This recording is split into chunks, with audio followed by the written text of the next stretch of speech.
To ask Allah for a good ending is to live a good life, and it's to seek a good beginning of the afterlife. The believer doesn't necessarily focus on the realm that they're currently in. They worry about the relationship they have with the creator of all realms. So he seeks a way in it and out of it that is pleasing to Allah subhanahu wa ta'ala. But that request for a good ending has to be sincere and truthful, and it has to speak to the way that you actually live your life. The Prophet ﷺ told a man who was very specific about how he wanted to die shaheed, "Ustuqillah yastuq." Be truthful with Allah, and He will be truthful with you. And we know how Umar radiallahu ta'ala anhu was so specific when he asked Allah not just to die shaheed, but to die shaheed in Medina, which didn't seem likely at the time. But Allah subhanahu wa ta'ala made it so that he would be stabbed while leading salah in the masjid of the Prophet ﷺ in Medina. And these are not just distant stories of the past. Sheikh Kishk, rahimahullah, who was a famous preacher in Egypt, he used to always make this dua from the minbar, from the pulpit. Allahumma ahyini imama, wa amitni imama, wa ahshurni wa ana sajidun bayna yadayka ya Rabbil alameen. Oh Allah, allow me to live as an imam. Allow me to die as an imam, and resurrect me while I'm making sujood, prostrating to you. And Allah subhanahu wa ta'ala granted him death in his sujood on a Friday. Imagine being resurrected in sajda, or imagine being raised up on the day of judgment, saying words of dhikr, words of remembrance. And there was this man who was doing hajj with the Prophet ﷺ, and he fell off of his riding animal and died while he was doing the talbiyah, while he was saying, labbaik Allahumma labbaik, here I come, O Allah, here I come. And the Prophet ﷺ said, leave him in his ihram, he will be raised on the day of judgment saying, labbaik Allahumma labbaik, here I come, O Allah, here I come. So the deed you die upon is the deed you're going to be raised with. And that deed should be a prominent feature of your life. Live the way you want to die. Accompany here who you want to accompany there.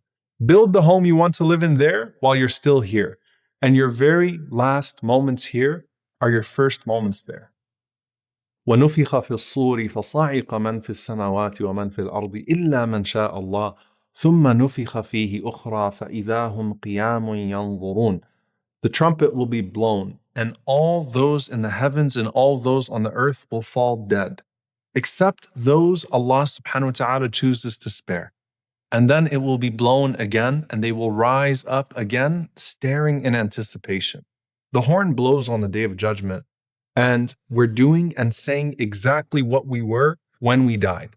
And Allah subhanahu wa ta'ala says, لا يحزنهم الفزع الأكبر وتتلقاهم الملائكة هذا يومكم الذي كنتم توعدون. The great shock is not going to frighten the believers. And the angels will greet them, saying to them, this is your day, which you have been promised. The same words that were said to you in the grave. Your day that you have been promised. Now, how soon do you meet your deeds in this realm? The Prophet ﷺ said, when your grave is open, as soon as you look up, you see this bright man, and he's reaching out to you and he says, هل تعرفوني? Do you know who I am? You say, I don't know who you are. I don't recognize you. And he says, أنا صاحبك القرآن الذي أظمأت نهارك في الهواجر وسهرت ليلك. I am your companion, the Qur'an, the one who used to keep you thirsty during the day and awake at night. وإن كل تاجر من وراء تجارته وإنك اليوم من وراء كل تجارة. Everyone is out there seeking the profit of their trade, and you are beyond every trade, meaning you've already got everything that everyone could want. فيعطى الملك بيمينه وَالْخُلْدَ بِشِمَالِهِ. And so the dominion is placed in your right hand, and eternal life is placed in your left. وَيُوضَعُ عَلَى رَأْسِهِ تَاجُ الْوَقَارِ. And he has a crown of nobility placed on his head. SubhanAllah. This is as soon as you're getting out the grave. Now we'll come back to the rest of this because this is only the beginning for the companion of the Qur'an. Allah then says, وَجَاءَتْ كُلُّ نَفْسٍ مَعَهَا سَائِقٌ وَشَهِيدٌ. And then everyone comes forth, and there's an angel that is taking you to your place, and another angel with your records that is walking alongside you. And everyone is going to proceed differently to Allah subhanahu wa ta'ala to the gathering. You shall be gathered walking, the Prophet ﷺ said. And the Prophet ﷺ said, رُكْبَانًا, riding. And he says, وَتُجَرُّونَ عَلَى وُجُوهِكُمْ. Some of you will be dragged upon your faces. As for those that are riding, the Prophet ﷺ said, some of them are multiple people on one animal. So you have 2, 3, 4, up to 10 on an animal. And then you have some people that are noble enough that they have their own animal to ride. And they're not all moving at the same speed or pace. They're not all the same animal. And the Prophet ﷺ is telling us that it's in accordance with your righteousness. The speed is in accordance with how fast you were to the obedience of Allah subhanahu wa ta'ala and your good deeds in this life. As for those that are walking on their faces, the companions asked the Prophet ﷺ, how is that even possible? You think about the scene of people walking on their faces. And the Prophet ﷺ said, isn't the one who made him walk on his feet in this world able to make him walk on his face in the next? It's Allah subhanahu wa ta'ala who decides what you walk on or how you walk. Then the Prophet ﷺ says, the people are gathered on the day of resurrection on this reddish white land like a pure loaf of bread, meaning that this land has no landmarks to guide them and it has no trees or anything to shade them. Then everyone is gathered, naked, barefoot, and uncircumcised, the way that they were born. And everyone only has their place in that gathering. And Aisha radiallahu ta'ala anha, she asked the Prophet ﷺ, aren't people going to be looking at each other?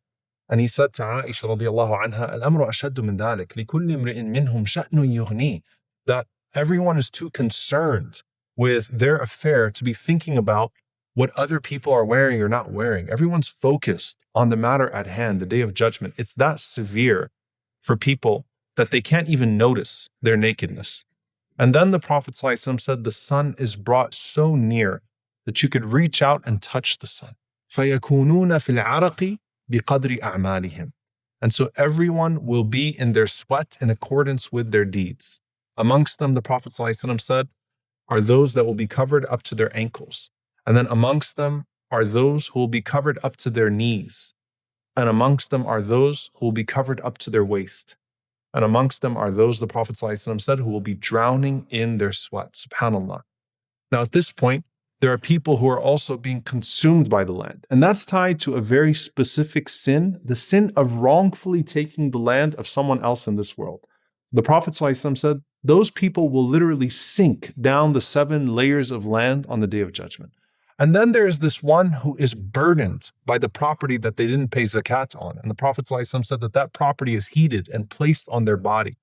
And then there is the unlawfully consumed wealth. And that also is a burden on the person on the Day of Judgment. So you're being weighed down by your sins of confiscation, and you are drowning in your sins of disobedience to Allah subhanahu wa ta'ala. The opposite of that is the person who voluntarily gave of their wealth and property extra for the sake of Allah subhanahu wa ta'ala.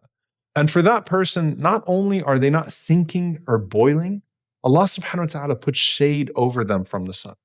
The Prophet ﷺ said, كُلُّ امْرِئٍ فِي ظِلِّ الصَّدَقَةِ حَتَّى يُفْصَلَ بَيْنَ النَّاسِ, that everyone is under the shade of their charity until Allah subhanahu wa ta'ala judges between the people.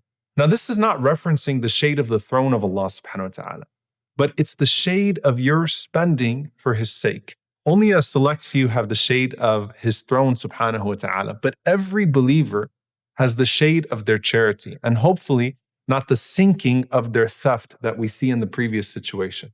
So as you're standing there on that day, you have the Qur'an as your companion, you have your charity as your shade, and now you await the arrival of your Lord and the next stage of that day that is equivalent to 50,000 years.